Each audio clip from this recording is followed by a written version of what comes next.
believer, they would say to you and to me, and I get, whomever, they would say, you believe in an invisible man, and you believe in a fairy tale. You believe in a fairy tale. You've based your entire life. No, it's not a fairy tale.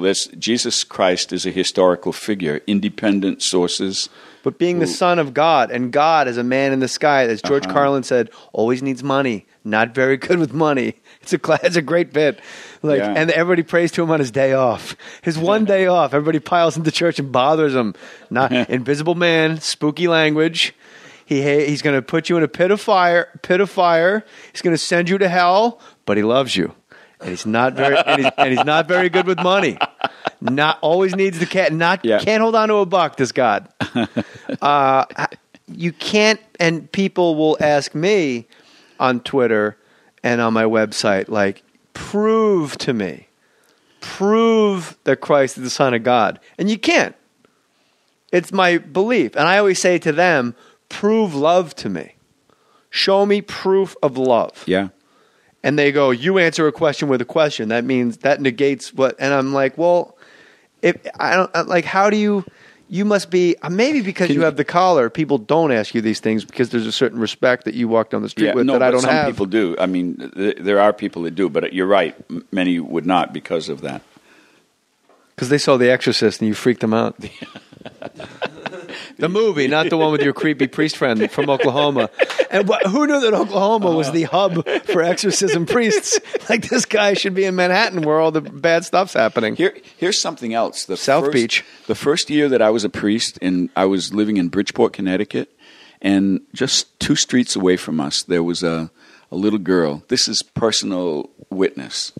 There was a little girl that, things were flying around in the room as like poltergeists and all of that. I don't know. You heard this or you saw it? No, I saw it.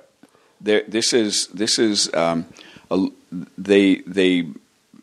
brought this little girl with stuff flying around in the room. They called the EMTs and the fire department, and 4 grown men tried to pick this little girl up off the floor and could not pick her up. You saw this with your eyes? I did not. I can't say that I actually saw it, but people right around it saw it. I was not inside the house, but they're coming out saying this is incredible. But I can't say that I was right there. But have you ever seen a ghost? No. Me neither. No. I felt them. The Comedy Store is haunted. Yeah.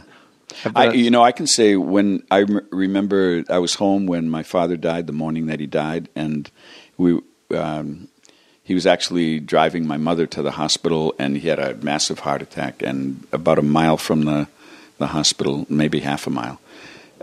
It was Labor Day weekend. I was in the back seat of the car, and he said, "Didn't I drive good?" or something like that, and it was clear I knew what was happening. So I jumped between them, and we were able to pull the car over. It was almost at a stop sign anyway, so pulled the car over, and then went around and pushed him in and drove the car to the rest of the way to the hospital. And there are other things that happened, but anyway, he went into cardiac arrest. I was trying to give him the last rites at the same time, and when about a half hour after we were at the hospital, the doctor came out and said we did everything we could, but we were not able to revive him. So at that very moment, and this was not a voice or anything like that, I just had this very strong feeling that he was saying to me, "Don't worry, everything's all right." And those are the words that I can put on it, but that's not what it was. Just it was an energy. It was a real experience, though. It wasn't. It's not like something you imagined, right? Yeah. So for what it's worth, that's. And you believe, obviously, in a heaven. Yeah. It's hard to wrap your mind around angels with harps and people floating around on clouds. Is that what your idea of heaven is? No. I mean, no, I don't. Have at it. It's really hard to imagine because we're much better at imagining what hell is like and all of that. And I don't think anybody knows what hell is like either. We have Dante, who's almost a mystic and a great theologian. He has all these levels of hell and levels of heaven as well. I think heaven is being completely at home with yourself and with God, and knowing and feeling that you are absolutely loved and accepted, and so I can't do much better than that. I just I was this is like 20 years ago now. It was 20 years ago. I was at the bedside of a man who was clearly dying his daughter. I had anointed him before, and that's like saying prayers with him, and it's a sacrament. And he got out of the hospital, but 2 weeks later he was back in. His daughter called, said, "Dad's dying. Would you please come with us again?"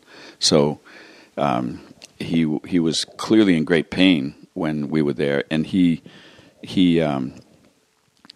said, "Would you say some of those prayers after the anointing?" He said, "Would you read some of those prayers from Scripture?" And he was shaking all over, but also was almost smiling, and he was a guy who worked in a factory all his life and was a blue collar guy. But he always prayed the rosary, and he started telling us what he was experiencing, and he said, I see the most beautiful woman I have ever seen coming toward me.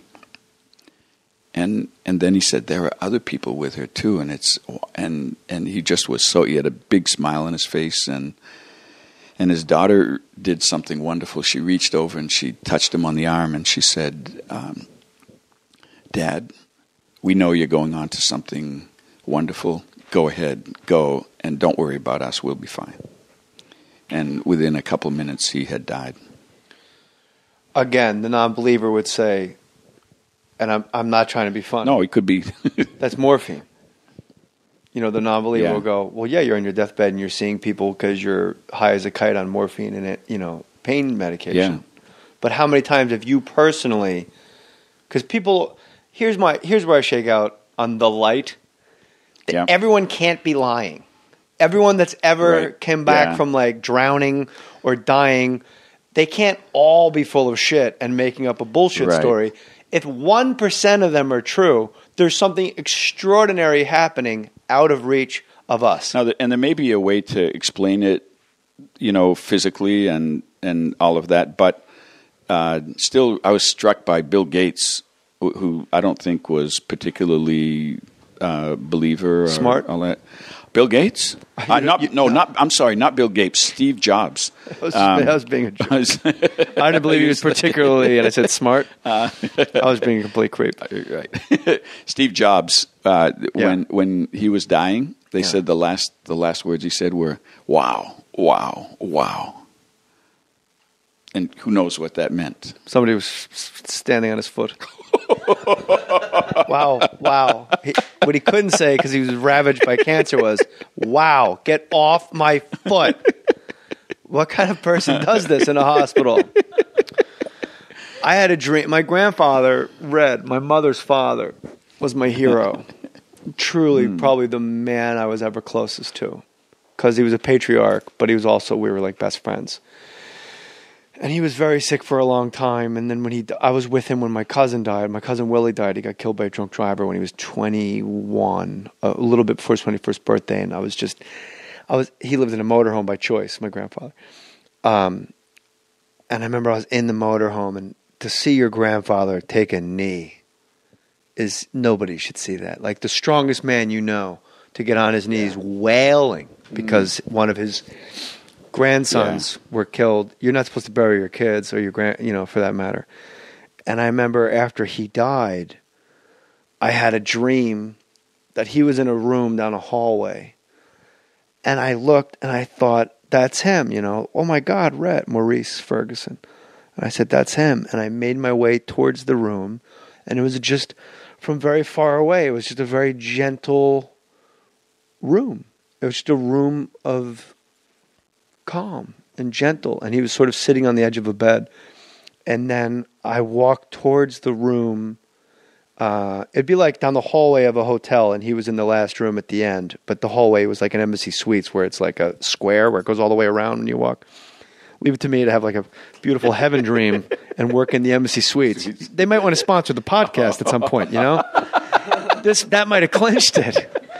So I see Red sitting on a bed in his clothes, obviously dressed how I remember him. And then I just went and I said, I didn't say it on purpose. In my dream, I said, "Are you ready?" And he stood up. He goes, "Yeah, I'm ready."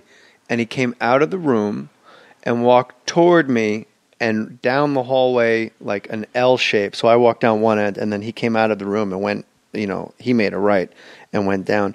And as it was just blindingly bright, but as he went towards the light away from me, like the MasterCard logo, those two circles together, he and I, the further he went away, the more our two circles went together. And it was just a weird, like I could feel it right now. It was just it was like an imprint.